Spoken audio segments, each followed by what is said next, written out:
Ugelli danneggiati, così come le luci a LED dei collegamenti elettrici. Sono ingenti i danni causati alla fontana della piazza Don Bruno Cremonese ad Arsego di San Giorgio delle Pertiche da un gruppo di bambini lasciati sguazzare venerdì della scorsa settimana all'interno come se fossero in una piscina.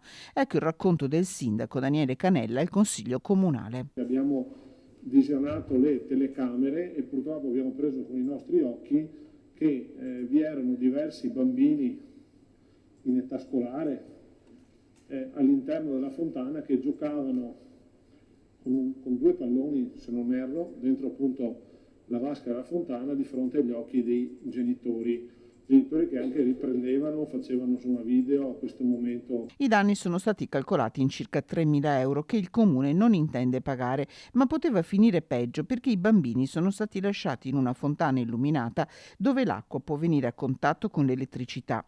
Gli stessi ugelli sono di ferro e quindi pericolosi, senza contare la presenza di pastiglie di cloro potenzialmente tossiche.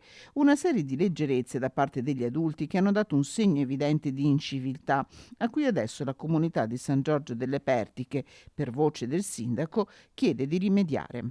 Coglierei questo spazio sia per tramite dei signori consiglieri assessori, sia per tramite del pubblico che ci segue in sala e da casa, per invitare i genitori di questi bambini, oltre a essere più prudenti, anche magari a farsi vivi con le autorità comunali per cercare insomma di rimediare in bonis a questo cospicuo danno che è stato arrecato al patrimonio pubblico. Nel frattempo, da parte degli agenti della Federazione del Campo Sampierese è già iniziata l'analisi delle telecamere di videosorveglianza che puntano direttamente sulla fontana.